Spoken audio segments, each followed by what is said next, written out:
Hey everybody, how's it going? Thanks for joining me this afternoon. I think this is probably going to be my most requested topic for a stream that I've ever done.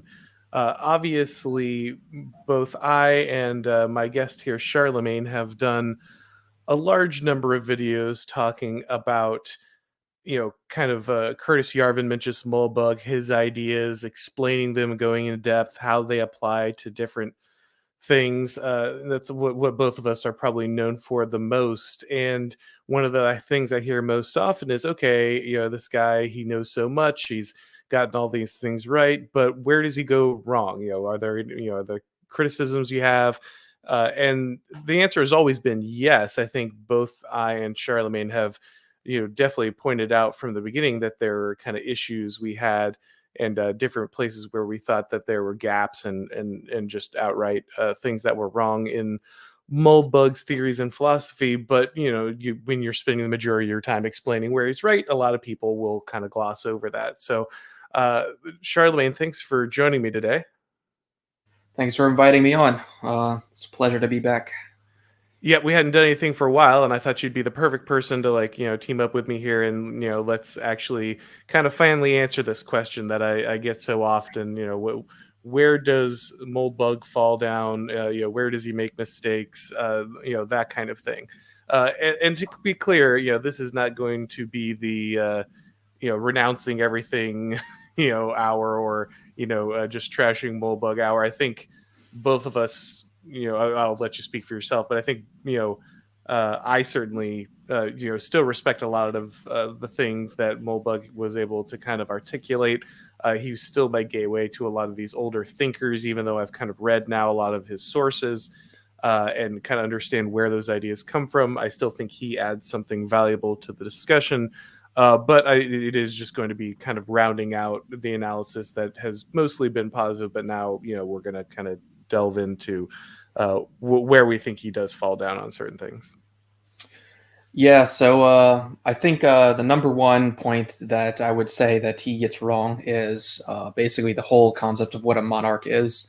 And I'm imagining that's probably your and most people's first go to idea that he kind of has he has a very modernist take on what a monarch is, a very actually structuralist take on what a monarch is, where he really only looks at the concept from the technical ways in which power flows from the monarch. And he compares a monarch to a CEO, using this same power relationship where the monarch basically has unlimited authority to act um, at the top of an organization, and that organization could be a company or could be a state, and ultimately the monarch is still accountable to someone, be it shareholders or some cabal of aristocrats, basically that basically provide the actual power for and legitimacy for the monarch to act.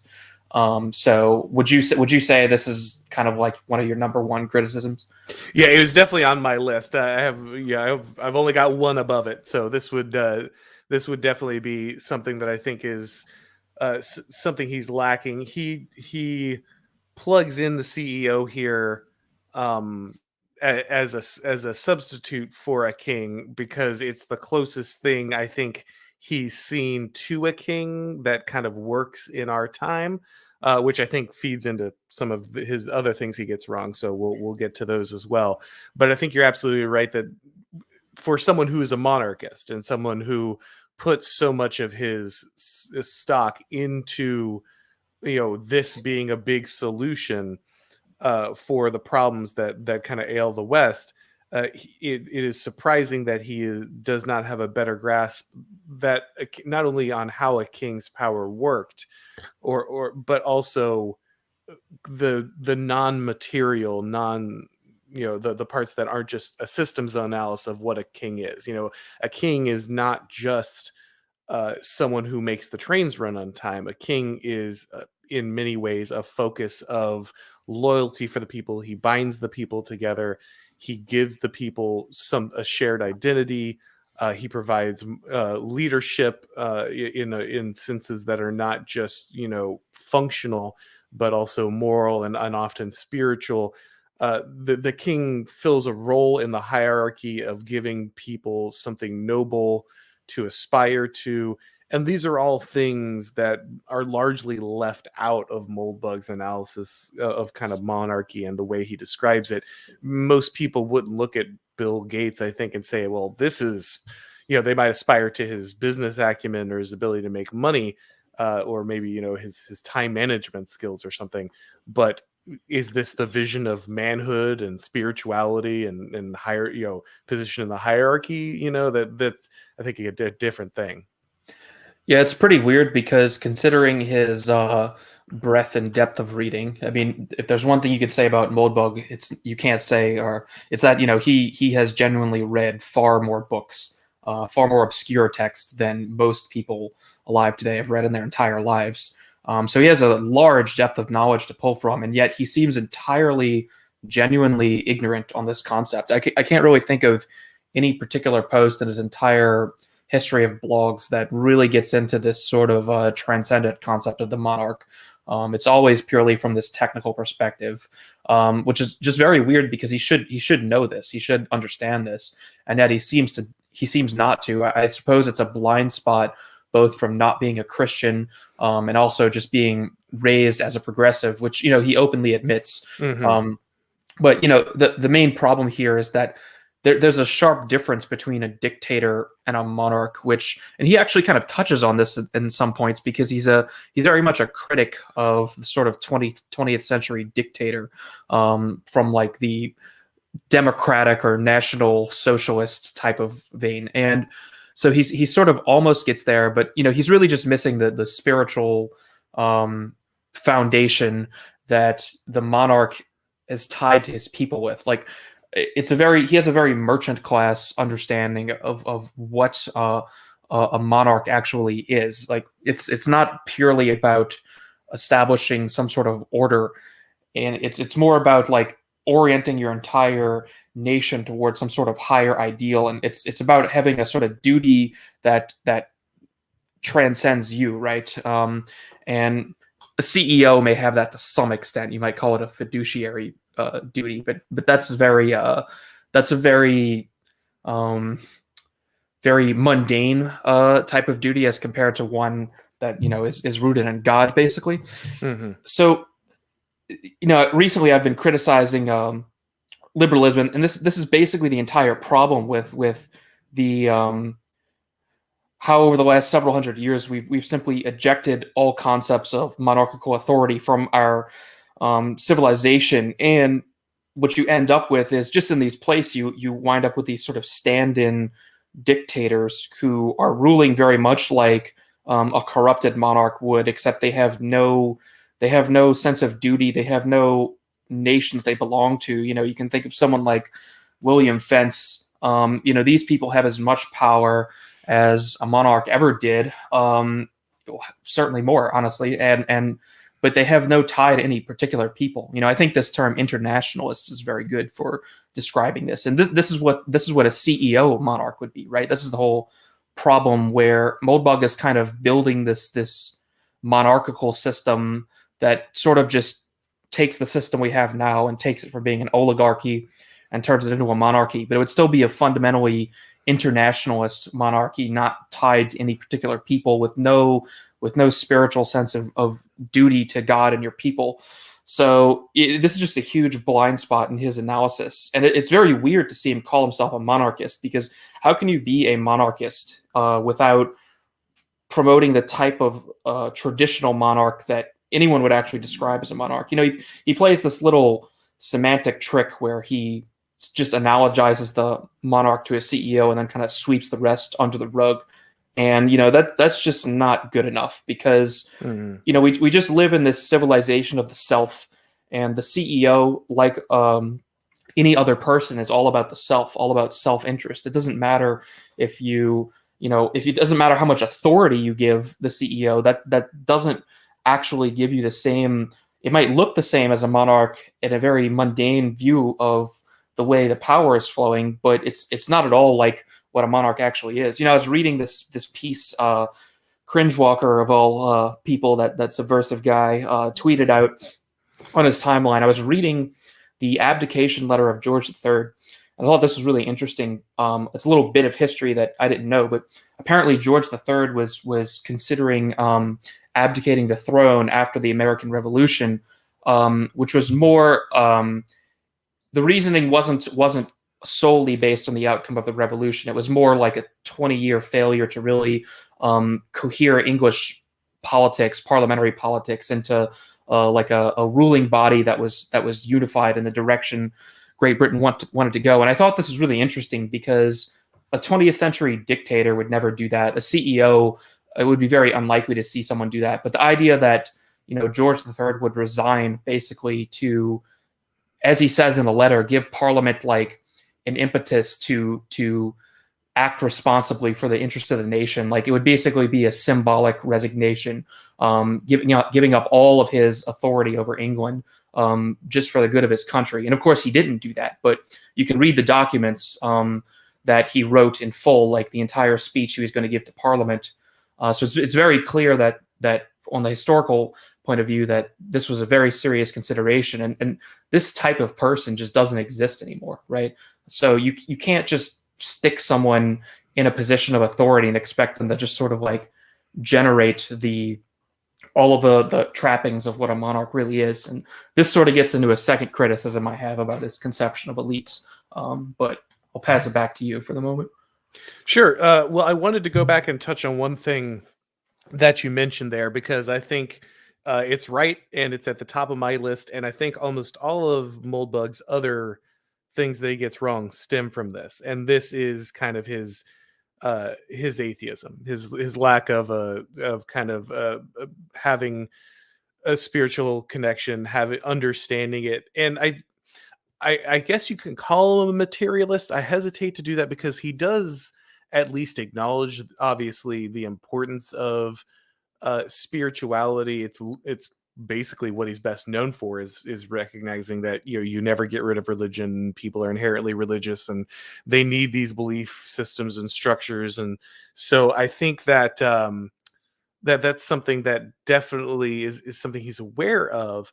But his lack of ability, I think, to experience it personally and understand at a personal level, I think then leads to almost all of his other issues, including the ones you were talking about with the conception of the monarch. Like, of course, he sees a monarch as somebody who just has a job title and a particular, job to complete effectively, because he doesn't have access to the other things. And I think that is his core failing that then leads to all of the other ones, all the other issues almost all the other issues that we'll probably talk about today.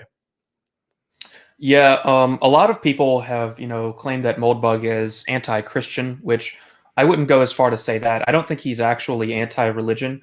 Well, I think he's anti-state religion, which is kind of his entire criticism of the atheocracy we live in, as he calls it. And he does come up, he famously has this sort of weird theory about how progressivism evolved that's, actually fairly compelling, evolving through mainline American Protestantism. But he never actually takes an anti-Christian stance in general. And I can't really think of any particular point at which he says anything negative about the Catholic Church, for example.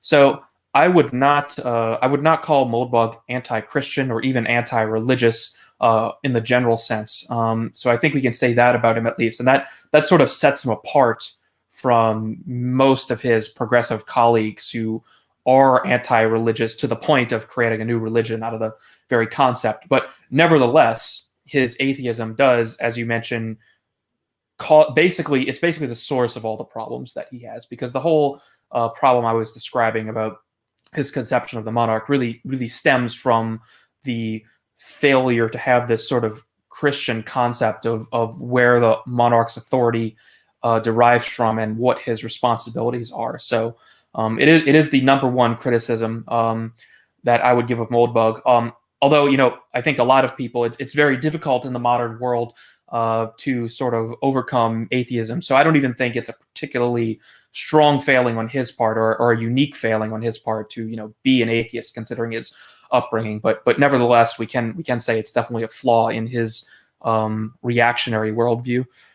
Yeah, it reminds me a little bit of Sargon, where he realizes this is an issue and he realizes this is a whole, but like he just can't seem to, even when he wants to pursue better things, it just can't quite seem to get over that. And so it's one of those things that I think holds him back for sure. And there's another part of that you mentioned when you're talking about the CEO is king, that I think is one I had on my list, which is the merchant class solutions. Right? It's that's an insight that the Distributist brought up in one of his streams that I think was really excellent. That all of Moldbug's fixes basically come from the business world. That's where he's from. That's where his experience is.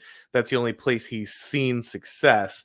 And so what he tries to do is basically, use, again, it's almost like he's like, if we can just make this more efficient, then it would work. If we can just turn it into a monarchy and make it more efficient, that's the problem. And so we'll just find a more efficient version of merchant class solutions to patch us over, rather than realizing that the real problem is that the priests and warrior classes have atrophied, and that and most of the problems actually are not just those that they've atrophied, but that all of the CEO, all of the merchant class mindset has been applied to everything. Everything is commodified.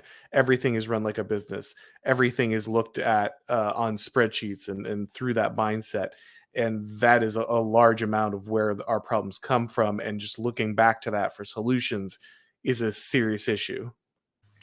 Yeah, when he describes neo-cameralism, kind of the whole idea when converting, dollars to shares and running the country like a business, kind of the whole idea is to basically just increase the value of the shares that all the shareholders have, and that will be a side effect of any well-run country. But the purpose of government is not merely to increase the value of the assets of a country, even though that will happen and tends to benefit people. When that's the overriding idea driving how you're actually governing, you're going to end up going in some pretty perverse directions. As we are now, it's actually not that far from what the internationalists are trying to do now when you govern on this principle. Yeah, a lot of times when people will ask me about Moldbug solutions, and I'll kind of explain, well, this is the neo-cameralism that he kind of explained back then. And they're like, isn't that just what we're trying to do in California? Like, isn't that what California is becoming? Isn't this just, more of an acceleration of the problem? And in many ways, the answer to that is yes. So I do think that that's a serious issue. And that leads me into another one I had, which is that he thinks all of the solutions, all the problems are in basically the system, the way the system is set up. And so all the solutions are like tweaking that system. And I think that's a really fundamental problem, because the majority of the problems, I think, are spiritual and ones of virtue and ones of kind of, they tend to be metaphysical in nature. And so just rebooting the system or rewiring the system doesn't solve a lot of those problems, and it leads them to some bad conclusions. For instance, he talks about how the American population is no longer as virtuous as it was, and so therefore the raw material you're working with is just not as good as it was before. And that's true in many ways. But his solution is like, well, then we just need to basically make the system function with what you have. There's no attempt to increase virtue or inculcate it or fix spiritual problems. It's just like, well, this is how people are now. They're all weak, they're all soft, none of them have self-discipline, none of them have the ability to control themselves. So like, just work with that. Just set up the system to work with people who are like that, which I guess is a transitory step in some ways. Like, I guess you do have to do that to some extent, but it certainly doesn't address any of the core problems. Yeah, he frequently talks about, giants among men in reference to some of the people even who lived in the 20th century, and then seems to view the people who lived before us in this mythical sense, as if there could never be any people like that again, and we're just sort of in this permanent state of degeneracy. I mean, he's right to some extent. I mean, you have to work with what you have. It's just that's the fact of the matter. If you try to work with what you don't have, well, then you're just sort of living in a fantasy world, and your political project is going to fail. And it's certainly easier to engineer decay than it is to engineer good moral virtues. Certainly, it's possible to some extent to engineer good moral virtues. I think they would come more from an organic process rather than an engineering project. And that's kind of like what he's missing. I think is that there's no way you're just going to sort of re-engineer the state into a different power structure and cause it to increase our virtue in some way. You might prevent like further decline or at least slow it down. And I guess to be fair to him, he's not only saying like tweak the system, he's really wants to overturn it completely. But there is missing this idea of instilling virtues in the people. He only talks about just having more efficient rule. He never talks about like what is the actual purpose of this rule. The purpose has to be to increase the virtue of the people. Otherwise, you're just going to end up with a more efficient version of progressivism. Which is interesting because one of his insights, of course, is that you never truly escape a state religion. And I remember an interview where I saw someone asking me, straight, do you think every functioning state needs a state religion? And he's like, yeah, basically. But he's given no thought to what that is beyond that it needs to be there. And I don't think all religions are interchangeable. I don't think they're all building virtue in the same way or work with the same culture. And so I mean, it's good that he acknowledges that that's essential, but he doesn't seem to then factor into his analysis and solutions, if that makes sense. Yeah, I think I believe someone told me once that I think it was Hans Hermann Hoppe, and I think even Rothbard had mentioned that they basically thought the next generation of libertarians would need to be Christian. So it's not really if that's correct, it's not surprising to see Moldbug sort of fail at this point either. And I think he kind of recognizes it based on what you're saying there. I think it's just kind of the job of the next generation of reactionaries to figure out how to restore Christianity into our politics. And some of these guys like Moldbug are just going to be fundamentally limited in that way. And we do have to go way deeper into older sources and ways of thinking now in order to actually figure out how to restore these virtues. So again, from that quote from Moldbug you're mentioning, he's definitely not anti-Christian, anti-religious, right? And I do see some people claim that he is, in some part due to his ethnic background. But based on my extensive reading of him, I really do not think that this is true about him. I think Moldbug recognizes that Christianity will play a necessary step in, or a fundamental role in restoring Western civilization, but he himself is simply unable to talk about it. And I think it's actually kind of good that he doesn't, when it's not really something that he feels or really understands at all. It would probably be bad, actually, if he attempted to comment on things in this way. I think it would sort of corrupt the point of view if he tried to go there.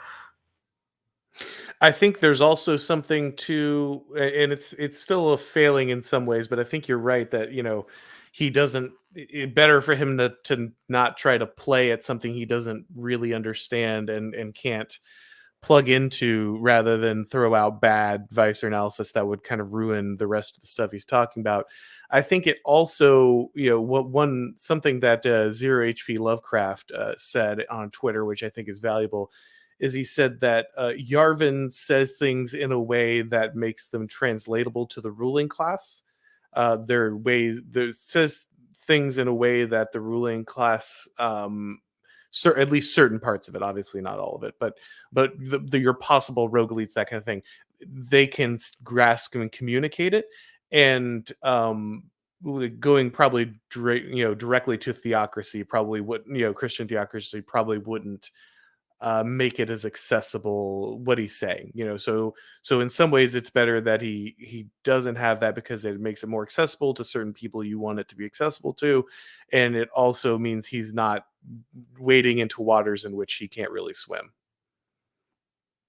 Yeah, and I mean, part of the problem too is like people have a really weird idea about what a Christian theocracy is probably not even the right word No, for it's it. not the right word. Um, I was just being hyperbolic there. yeah, well, they have a bad idea of this and a bad idea of, again, what a monarchy in the traditional sense is even like. You know, we've just been fed this concept of monarchies being these unbelievably oppressive systems that just were entirely around abusing, the peasant and serf class, and amalgamating riches to these degenerate aristocrats and kings, who ruled like basically purely in their self-interest and just conscripted people into wars. And like somehow this system lasted for like 1,000 years, and people just like put up with it. Yeah. But in actuality, as Hans Hermann Hoppe points out, this system was much less totalitarian and oppressive than what we have now. Even what we have now is even worse than the like East German dictatorship. I would say. I mean, at least in East Germany, you weren't like constantly monitored at all time, right? If you were going to be monitored, it would have to be at least intentional on the part of the Stasi. But in the modern world, every single person is just monitored constantly. Every single person is moderated constantly.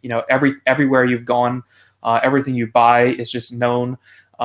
So the idea that somehow the older monarchies were worse than this, when for the most part you would not even interact with your government at all, is something that really needs to be dispelled. And unfortunately, Moldbug does not dispel this at all, and actually just seems clueless as to what the nature of monarchy was. Well, and one of the things, one of the great things about Moldbug is he turns you on to older, deeper thinkers. And then that's, as many people have said, he's more of a gateway to kind of this reactionary, tradition, that rather than like the embodiment of it. And one of the people that he draws heavily, of course, from is Bertrand de Juvenal. Everyone really should go and read On Power. You can read all of Moldbug and you'll recognize a lot of Moldbug's uh, stuff is drawn from On Power, but On Power is really good at bringing some things forward. And this is also, by the way, what Hoppe based his critique of democracy on. So you'll find De Juvenal in both of those authors. But De Juvenal, one key thing that Moldbug does not bring forward from De Juvenal, which I think he should have and maybe would have if he was more spiritually minded, is De Juvenal explains that with democracy, you have basically the expansion of power without people complaining, because it collapses so many other spheres of influence. So the church, the family, communities, tribal identities, all these things get collapsed. And because of that, there are fewer demands on the individual from those other competing social spheres. And so people feel like they're freer than they ever been before, while the government continues to expand, because the government can expand without people feeling it, because even though it has increasing demands, people have less individual demands as those other spheres retreat. But those competing spheres were key to checking the power of something like a monarchy. Even the monarch had to respect the power of the church, and a lot of times in the power of the family, and power of regional, important nobles and that kind of thing. They all worked. It was more a negotiation of power with those things that the monarch had to respect. The democracy just leads us to the total state, where these competing powers are all collapsed. These competing spheres of influence are all collapsed, and the state can just grow unchecked, because it is in theory the will of the people, and that's all there is. There is nothing else you need to respect. There's nothing else you need to that can compete against its kind of will.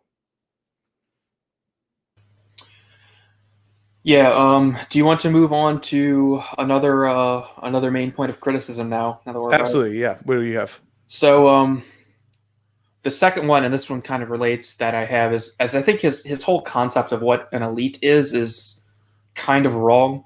In particular, I heard him say something on Bronze Age Perverts podcast that they just did a few days ago.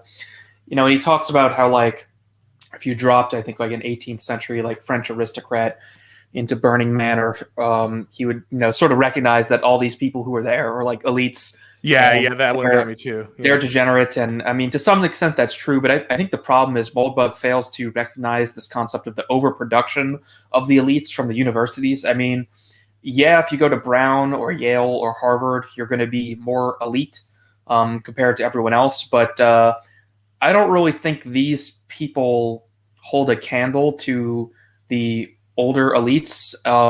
Even the best among them, to some extent, are. I mean, some of them might get there, but we actually just have way too many elites, right? So I don't think that these people who go through university are actually elite in any sense that we care about. And what I mean is, Moldbug talks about. He said this on Tucker Carlson's show. He talked about how like all these are great people. They eat the best food. They have the best lifestyles, all that, which is kind of a really mundane way of looking at it.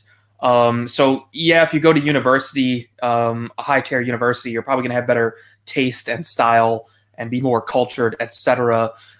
Um, but like these people are just so vastly overproduced. Moldbug sort of points out that we want these people. We just want them to stop acting against the interest of our civilization. We want them to act in a more responsible way. But I would say like 90% of these people, we just don't want them around at all. We just have far too many people cycling through these universities, far more than we actually have any interest in even reforming at all. So it's like Mm-hmm. I kind of fundamentally disagree with him that these are all great people, and oh, if only they were just doing the right thing. I mean, I'm just saying like we just have far too many people in this class at this point. And again, his conception, I mean, is going to university really what makes an elite? I mean, not really. Again, like it's much more about your particular aristocratic upbringing, which Semiagog did a good video on a few days ago. And yeah, the university has some relation to that upbringing, but it's far more than that. So this is a big problem I have with him. And to extend on this, he sort of talks about how these really are great people.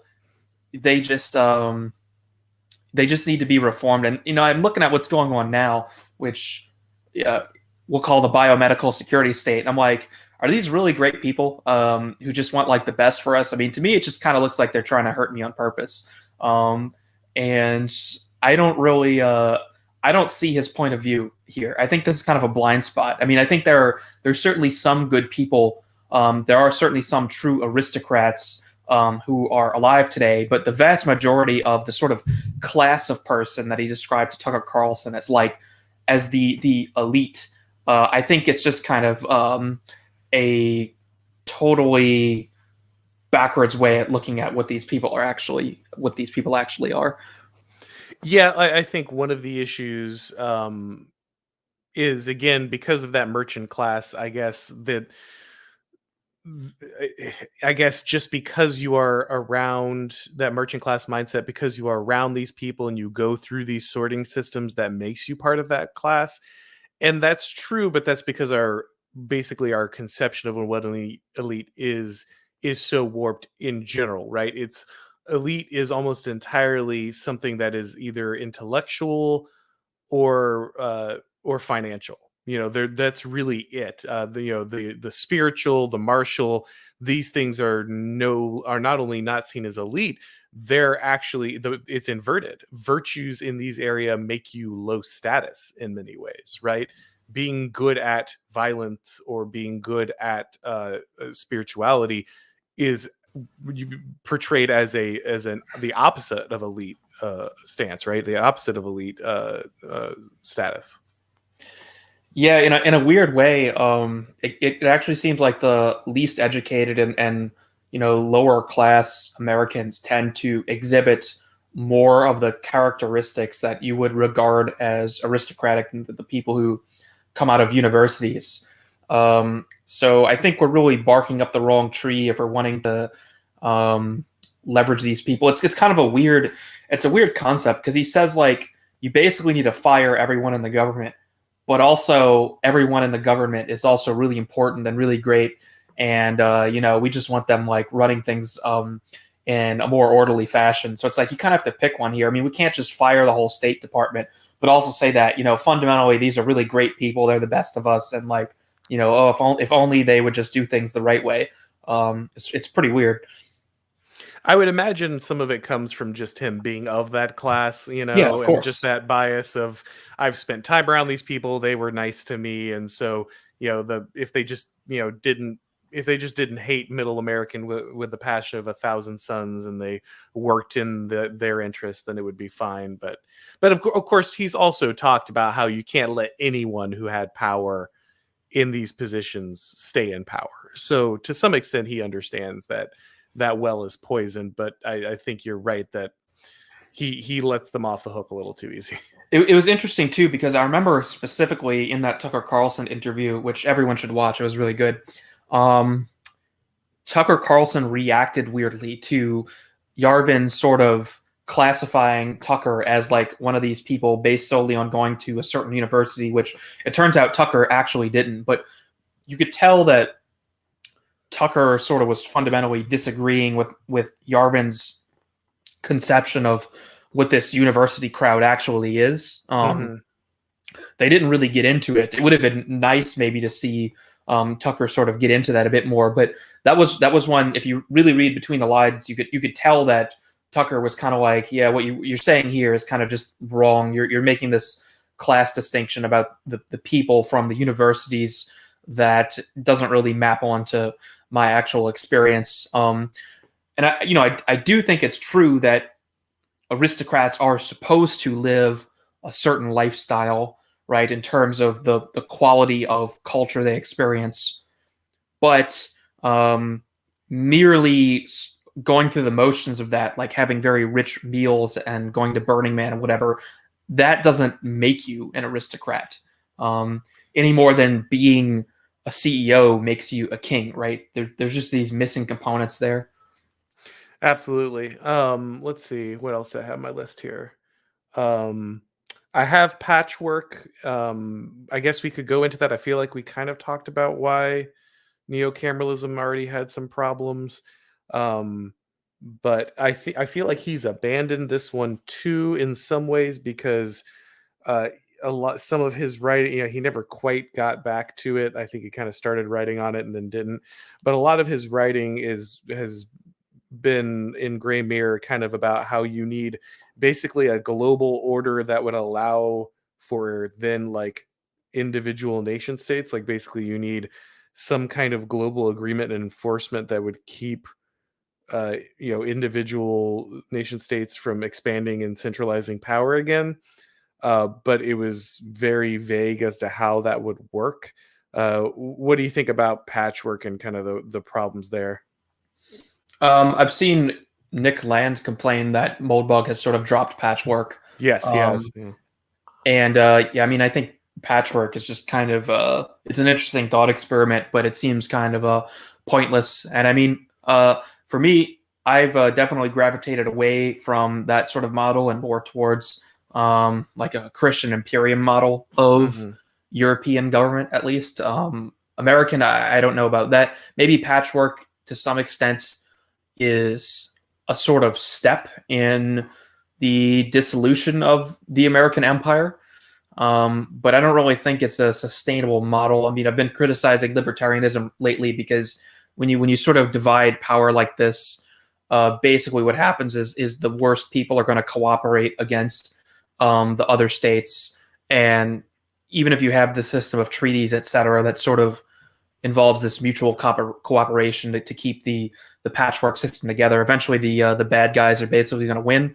I would rather see a more top-down approach to running things. And I think, Yarvin has come to that point of view as well. I mean, I don't see how patchwork is really compatible with monarchism in any serious sense. I mean, you could have like micro monarchs in these tiny states, but I think it's right to abandon neo-cameralism and patchwork. Yeah, and like I said, I think he has, for the most part, even much to maybe the chagrin of some of the more, the true NRX, guys, kind of the original set.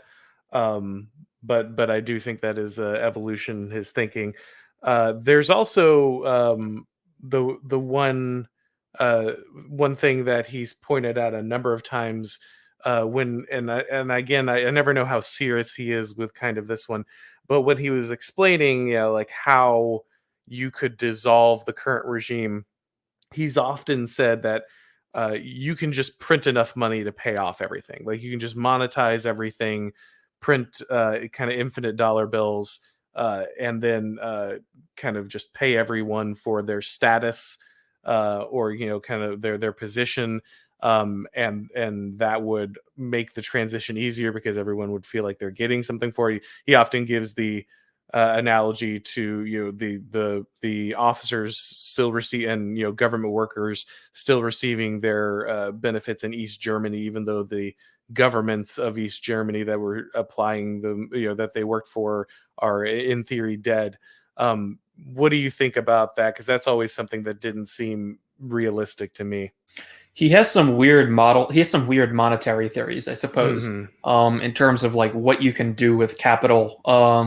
I think this just, again, comes from his merchant class background, where it's like, if you just use money correctly, you can basically get anyone to do anything. And it's sort of this like hyper lubricant that just allows the machine to be reorganized however you want.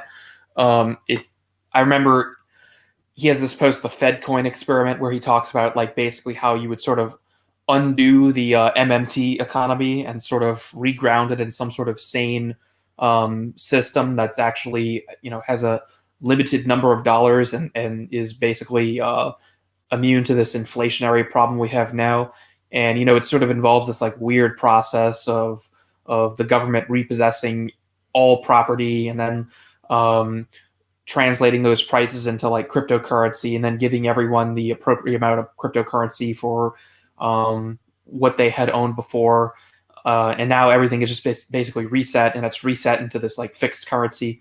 And it's like, in principle, like I could see where he's coming from, but you can't really do these enormous financial maneuvers in the real world and have them work out like you expect them to.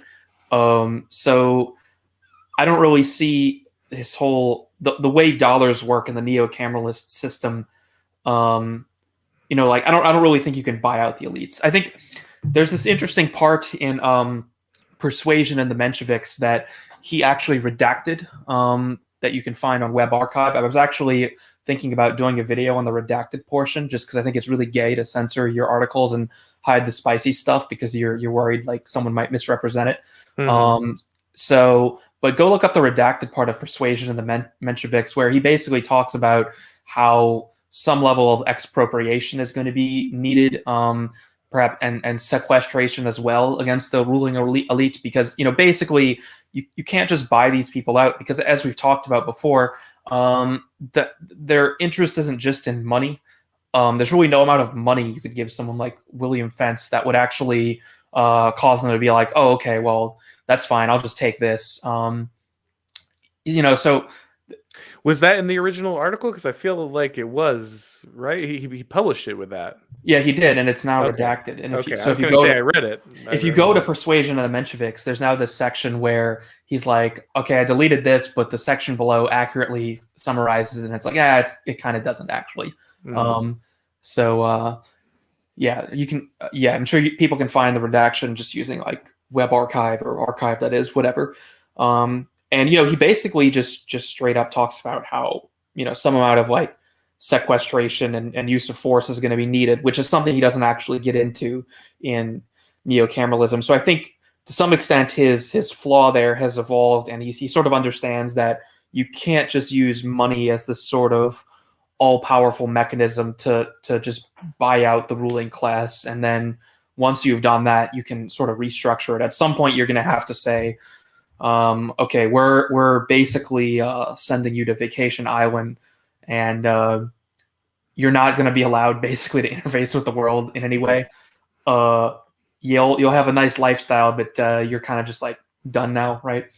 So I think that's a positive development in his thinking, but I don't think he goes far enough in really understanding how a circulation of the elite can actually play out. He seems to view it as just too clean, right? Like he seems to always be wanting to come up with these perfectly clean solutions. You know, he talks about this. He references the Arab Spring in Egypt and talks about having this like mass democratic movement to basically like transfer power. This is what he basically thinks conservatives should do right now. Mm-hmm. is hold their own like referendum to transfer power to some other governing body. And in principle, I mean, I basically agree with him. Like if there's any mechanism to use, if there's any mechanism in democracy left that we could use, it would be some sort of vote outside of the system to simply give legitimacy to some monarch or body of aristocrats. But I mean, right. Like, how are you actually going to do that? That's another question. I guess to be fair, like I don't really expect him to actually explain how to do that because like it's kind of impossible, honestly. But I do think some of his flaws in his neo-cameralist point of view have actually evolved to the point of understanding like what the actual role of money is in the system. Is there any? Are there any more on your list that we didn't get to? Yeah, there's one really annoying one, and this is where he describes the Constitution as a right-wing coup, which is just totally ridiculous. Basically, he thinks like Hamilton is a right-wing coup against the Articles of Confederation because they were too like disorganized and uncentralized, and he basically thinks, again, this gets into the structuralism. Basically, the Constitution and Hamilton's faction are right-wing because it's like more centralized. Mm-hmm. And there's more authority in the federal government, and it's more top down. And like that's a pretty weird definition of what right wing is. So your issue is not because it is a centralization of power. Yeah, it is. You just absolutely don't think it's a right wing centralization of power. No, I don't. It was actually a merchant class revolution. If you it's to pay off it's to keep the bankers from getting lynched. That was why they did it.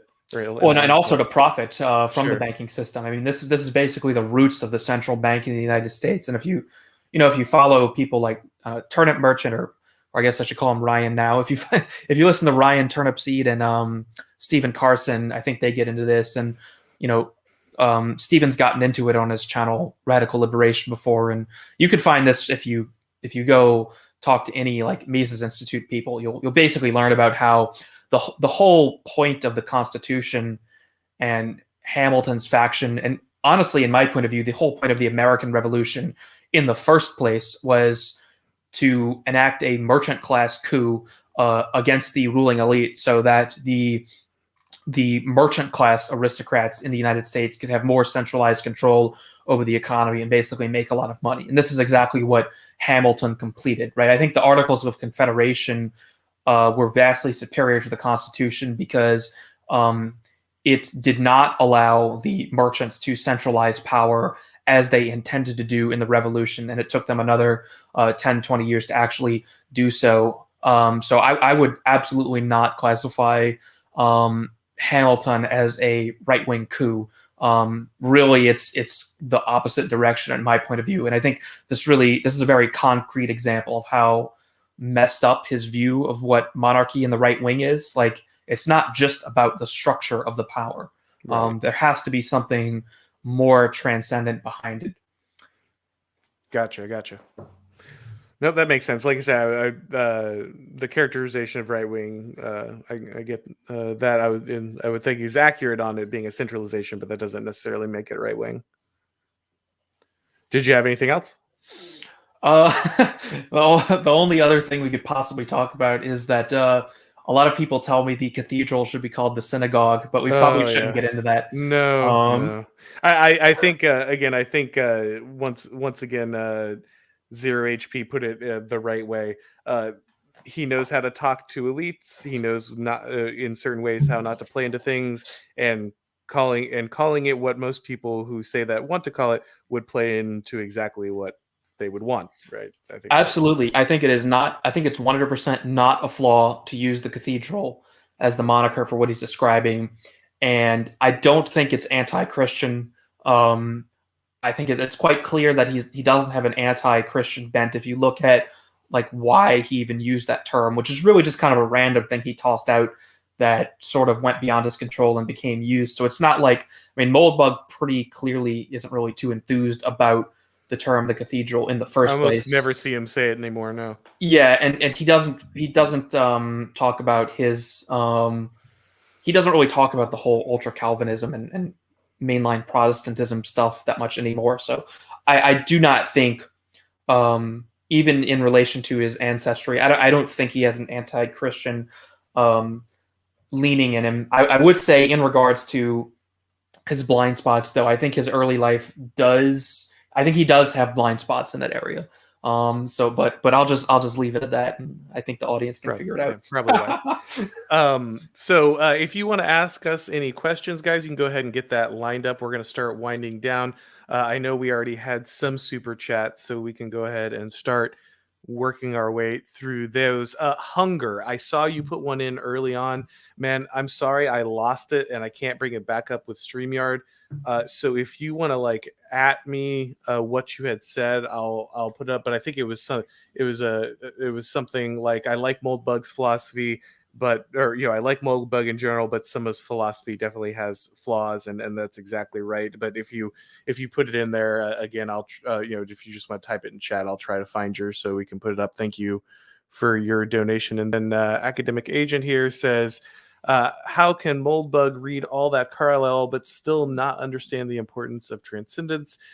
Thinking like a bean counter of the dismal science. Yeah, it is really weird because that's just, Carlyle is so not that and so anti that in so many ways.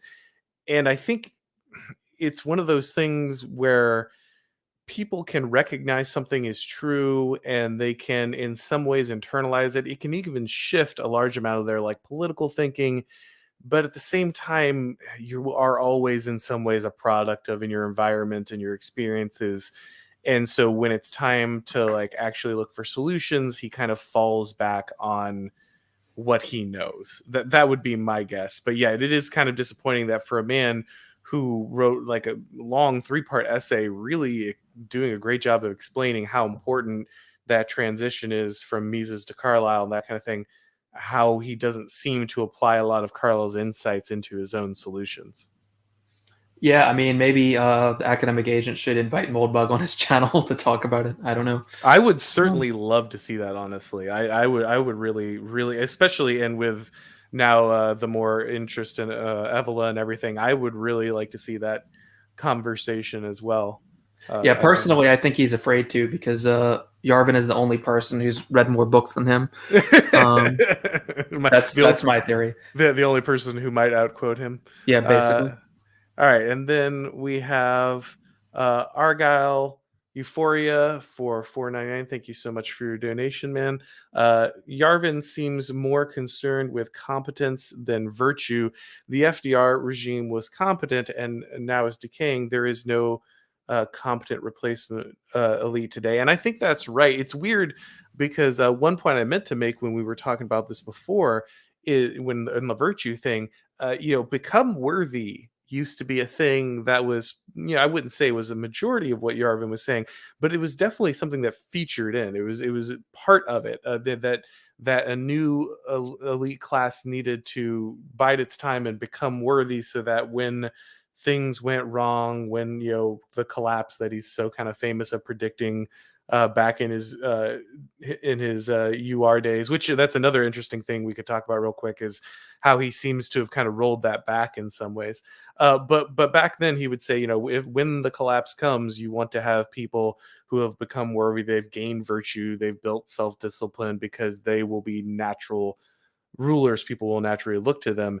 And now you just don't see him talking about that very much anymore. Yeah, you kind of only see him talking about just how we need the current elite, right? Right. As we talked about earlier. Yeah, where this whole become worthy thing. I think if you read his blogs, especially since the post-Trump era and Epitaph for Pure Wind and all that, I think he's become really disenchanted with the state of the people on the right wing.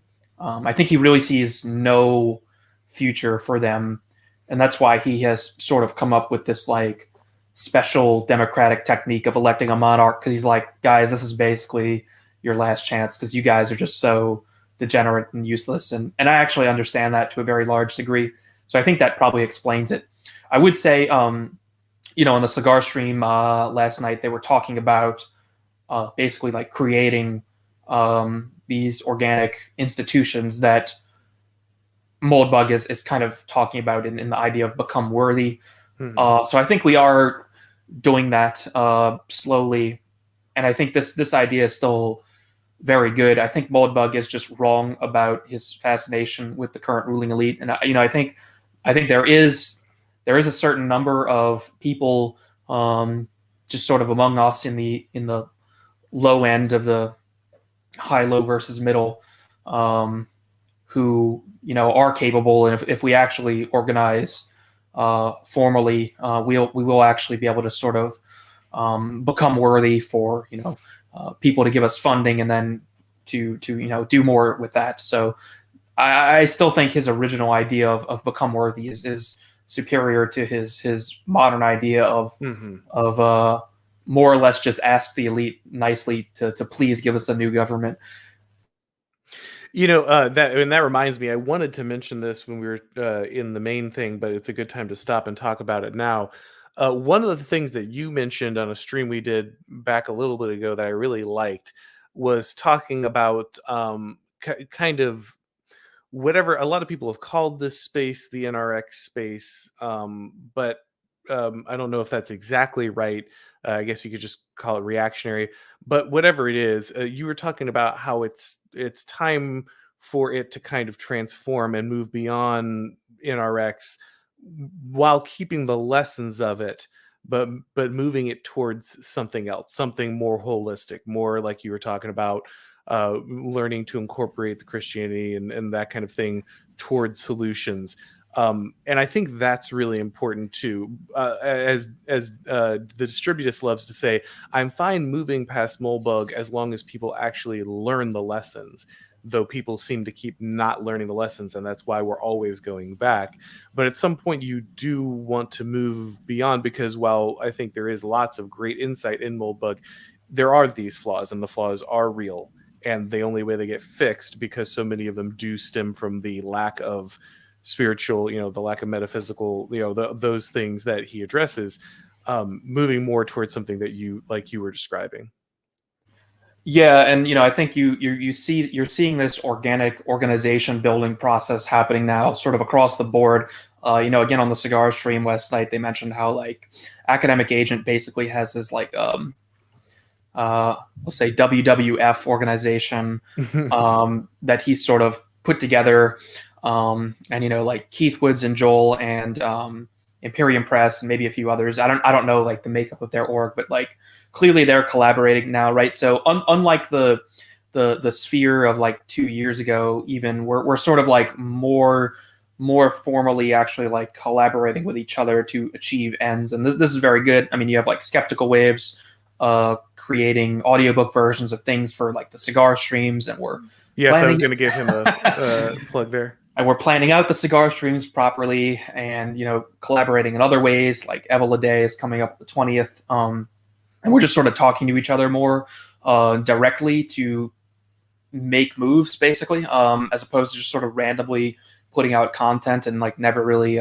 communicating. So I think this is a really positive development, and hopefully we'll see our sort of informal collaboration groups become like formal organizations at some point. I mean, again, you had the event happen in Great Britain a few weeks ago with Academic Agents Community, right? Like, and that is an actual formal organization, and they put out a book with all the speeches and everything. So this is a very positive development in my point of view, and we should be running ourselves in as much of a simulacra of a formal organization as possible, right? So like we don't actually have any like formal hierarchy, right? But academic agent declared that Evila Day is on October 20th. So I'm just like, okay, Evila Day is October 20th, and I'm gonna basically my plan for the rest of the day is I'm just gonna look at old notes on Evila and that I have, and just kind of come up with a quick video I can put out, because like that's just what we do, right? It's like we have to actually collaborate now and act in unison, and that will actually magnify what we can do, and we can see this happening in action, right? I mean, it's pretty obvious at this point that like your Twitter feed in particular is having like a direct feed, only one step removed to like Tucker Carlson at this point.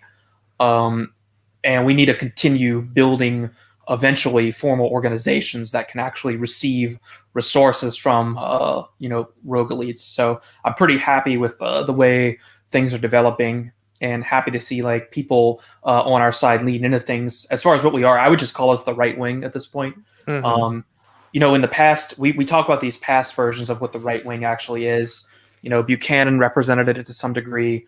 You could say maybe to others it could have been like someone like Mises or Rothbard, but whatever.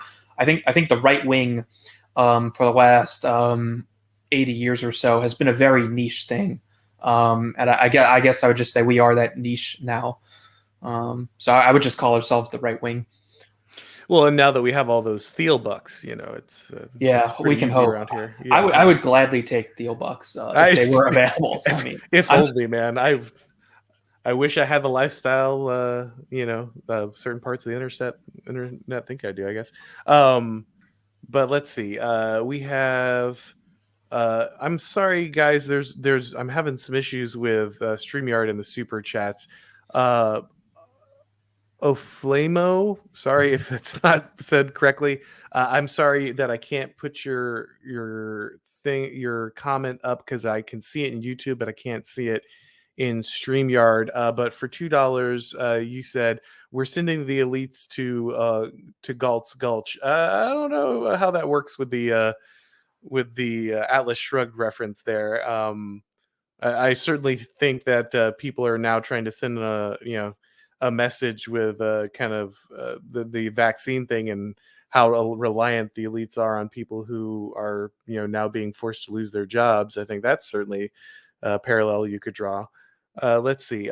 Paul B here for £5 says Moldbug understands the problem because he is part of the problem.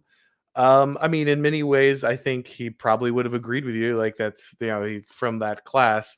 But then of course there are many people who think he's controlled opposition, that kind of thing, and I guess there's only so much to say on that. Either you think that he's a very, very deep plant or not. I don't know. I would say it's impossible, because if you look at his appearance on Fox Nation with Tucker Carlson, I mean, Moldbug's ideas are just fundamentally at odds with the ideology of the ruling party. Like, there's no way you can just one of the things he said on the stream not the stream, the show, for example, was like he basically thinks Elizabeth II ought to just dissolve Parliament and assume sovereign power completely back into herself, and he thinks that she could probably get away with it. I mean, he's basically promoting like the same kind of idea in the U.S. and it's like there's kind of no way of sort of integrating like that level of dissidence with the ruling ideology into itself. I just don't see how he could be like a plant in that sense, because he's sort of fundamentally blowing holes in the ideology of the ruling elite in a way that there's no way for them to integrate it. Like, you can't integrate the idea of dissolve Congress, dissolve the Supreme Court, even the presidency itself, and amalgamate it into like a monarchy that would actually just basically ship off it would basically pay off the entire government. And then like, if they didn't want to do that, they would have to be like shipped off to an island with no access to the outside world for the rest of their life. Like, how do you integrate that into the regime's ideology in a subversive way? Like, I just don't see how this could be controlled opposition. Not to mention, he's been blogging about this stuff since like the 90s, really. And it's like, are you telling me this is like a 30-year op that's been run? I mean, yeah, that's a pretty deep play there. It's just again, it's that thing where people on the right will be like, they take this view of the enemy where they're just all powerful. If it's like if the enemy is that powerful that they can run the 30-year Moldbug up, I mean, then you might as well just pack it up and call it's it a like, day. yeah, what are we even Yeah, doing? Like, right. yeah. No, I agree. I mean, don't get me wrong. There are plenty of reasons for people to be skeptical. The right has been, especially obviously with the conservative movement in America, has been controlled opposition for a very long time, and people are right to be skeptical in certain areas. But I do think at some point you're making it impossible for you to do anything because you're paralyzed by this idea that everyone is some kind of subversive person put in place by elites that control everything. Like at some point, you're just paralyzing yourself. Yiz here says, do you think Moldbug says elites can change saves since his own people are massively represented and he wants to save them? Seems noble. Again, I think Charlemagne addressed that as much as possible on the stream, so I would say in terms of what he views as elite, you actually could if you had authority over them. Just like you could basically remold the entire structure of the society in almost no time at all, as we're seeing now, if you have the authority to do so. So, in terms of like ruling the elites, you could definitely do it. I don't think they would be the ones who could actually be a part of the new regime, though. So I would say like, which he specifically has said. yeah, so I think like yeah, he's basically correct there. Like I don't think I think to a large part you wouldn't even have to pay them off. Like you once you have the authority over them and they have their new career track ahead of them as part of the aristocratic court. I mean, they're just going to be fine with that because like a lot of the people who are coming out of the university, I mean, they're just as malleable as 98% of everyone else in the world. Let's see. Laszlo says, can't wrap my head around Moldbug reading and Hoppe and still concluding that centralism is more right-wing than decentralism. Well, again, I think it's in some way because Moldbug, and I think it's right in some respects, views left as right as purely being order and disorder, right?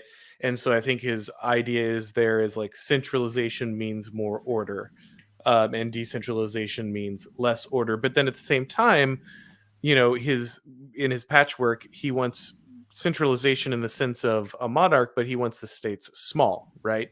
So he wants centralization in the idea that your government is going to have the power to be effective and do what it needs to do, but he doesn't want centralization in the fact that like he wants a global empire, right? And so I think there is some nuance there. Yeah, I would say too. Again, this is a point you should actually take in because decentralism does actually tend to be better, and I'll explain this. So, like one of the problems you see in the 20th century dictatorships, for example, is they were overly centralized to the point of basically self-destruction. Right. This is kind of like the core problem with like how the mid-century Germans ran things, and even the Soviet Union. The like empires, older empires, are actually very decentralized, especially the successful ones like the Persian Empire and even the Roman Empire, and even the later successor empires in Europe. Like you don't have this total centralized authority in the monarch to the point where they're like, or the emperor rather, where they're like micromanaging every part of every like nation within their empire. Like an empire has multiple nations in them, and when the highest imperial authority sort of delegates like national level responsibility to particular kings or dukes, that's actually superior than having this like grandiose centralized control mechanism like you would see in the 20th century dictator, where every decision down to like the paint on a truck would have to go through like someone like Stalin, right? So there is like an empire isn't actually this like uber centralized institution. What makes it so powerful actually seems to be the decentralized aspects combined with a certain type of centralization. So yeah, I would not say that the type of centralized power you see in the 20th century is how you should conceive of as an empire actually running itself. Yeah, the former, you know, the former instances of empire did not have this need to crush every culture and turn it into interchangeable widgets so it can more efficiently like ship things. You know, like they wanted you to pay your taxes, and if you're, you know, you were called on for levies, troop levies or whatever, you did that. But for the most part, cultures, religious practices, these kind of things were allowed to continue. You know, the peoples of the, you know, ruled nations were allowed to continue their, you know, their way of life more or less the way it had been before. It was not this need to, you know, that we have today, in, you know, to just iron and flatten out every single culture and just turn it all into, you know, spare parts that can be rearranged to more efficiently produce, you know, profits. Yeah, and I would just say, like, concretely, in my view, like how Europe ought to be organized in terms of what our vision is. I would say that basically the European Union needs to be replaced by an imperial organization that is, much smaller and much less bureaucratic. And basically, the church would have to basically appoint the equivalent of like an emperor of the Romans, which would just be emperor of the Europeans, and the countries would remain very much in their current form, and perhaps some would even uh, disaggregate themselves into smaller nations, run, in whatever way that they would choose, right? I mean, like the cantons in like Switzerland are fine, and if some nations were to have like kings or whatever, that would be fine. And you just need this like single spiritual authority over the entire um, empire of Europe, basically, but also allow the individual nations to express their differences. And this is basically how like Evola views it as well, right? And I would also say a prerequisite to this is probably the schism between East and West needs to be healed in some sort of like, I don't know, you could call it Vatican III Council if you wanted. Like, I think that's going to actually be a necessary step in saving European civilization. I don't really think a European imperium is actually possible without unifying the church first, because it is the church is fundamentally the root of imperial authority. Like, if the Pope now attempted to do this, like, it wouldn't even make any sense, right? So I'm talking about something that we wouldn't see in our lifetimes, but that's sort of like where I think we should be setting our ideal. And then America's different because it's not really Catholic. No, not at but, all. but I think you would see a similar thing in the United States, where like you would actually want to break up the United States into multiple separate nations that ran their own affairs but kept them unified in a single empire. So I think we need to be taking this concept, like, I think we need to envision what an empire would actually look like in the modern world. Anyway, that's kind of a tangent from the quote there. No problem. All right, so Window Lick says, not Galt's Gulch, it should be exiling Napoleon. Yeah, no, that's what I was thinking about when Charlemagne was talking about that, putting him on the island. That I had the same thing that came to mind. Though you want to be careful because Napoleon came back, so let's see here. Polish ambassador. Everything is controlled opposition to a craven. Yeah, that's the thing. It's again, I understand people who are wary of these things. It does make sense. It's not like there aren't bad actors that attempt to get people to kidnap a governor or something. So like there is and it's not like the control. It's not like talk radio conservatism in the GOP isn't been the outer party for a very long time. Those things are real phenomenons, and you need to know those things. But like I said, there is a point at which it just paralyzes everybody because they are terrified to trust anything and just are jumping at shadows all the time. And as Charlemagne pointed out, it demoralizes people by making those in charge seem more powerful, invincible, and perfect than they are. Let's see.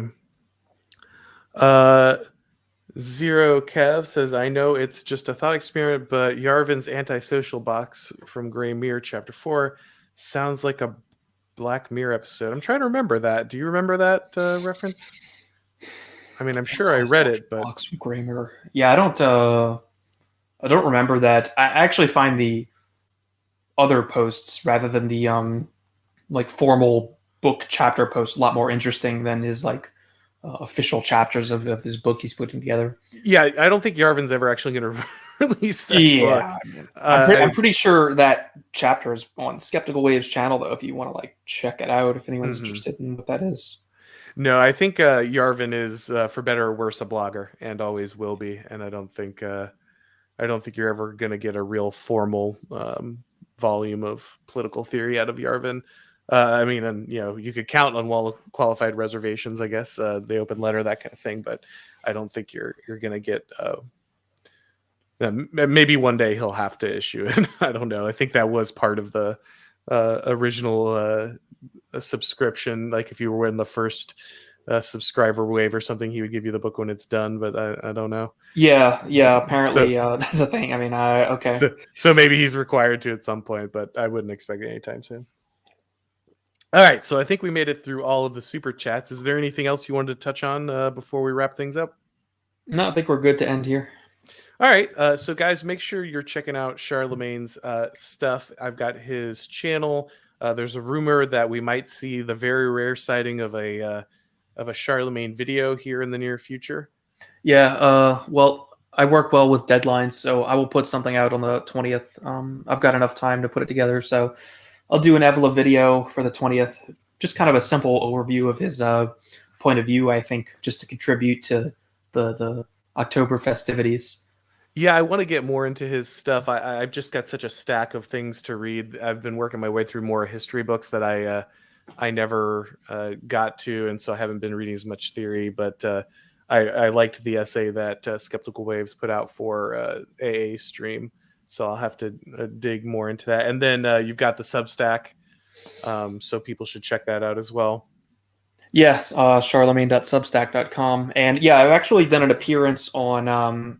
I did an appearance with Buck Rebel a while back, and I think that combined with my blog on libertarianism that I did a few days ago on Substack, that got Pete Quinones for Free Man Beyond the Wall. Yes, I saw that with you. Yeah, and then I was on Lions of Liberty just a few days ago as well. So I've sort of, gotten a little bit of notoriety in that sphere as well. So definitely go check out those interviews. I might actually clip some of them and put them on my channel as a way to direct people over there and just kind of have some content. Yeah, you definitely should with that interview with is it Pete? That was Peter. Anyway, but his show, you guys had a good talk on that. So make sure you're checking his stuff out. If it's your first time on my channel, also please subscribe over there. Oh, we got another super chat. Malin Keisner, thanks guys, really appreciate it, and thanks to everybody who super chatted, the donations, everything. I really appreciate it. Academic Agent says watch Evola Day. I will definitely check that out. Academic Agent is having an official Evola Day where he's having other channels and such participate. That's the thing that Charlemagne's participating in. So make sure you you watch AA's stuff on Evola and look for other channels that are going to be doing content. I don't think I'll be able to read and produce anything by that time, but it's definitely piqued my interest. I'm gonna be looking in for sure. So make sure to check all that out, guys. Thanks for coming by, everybody who's watching. We had quite a few people come in. I think everybody was kind of interested on this topic. Like I said, it's the most requested one I get, so I'm glad everybody seemed to enjoy it. But have a good one, guys. Thanks again to Charlemagne, and we'll talk to you guys next time.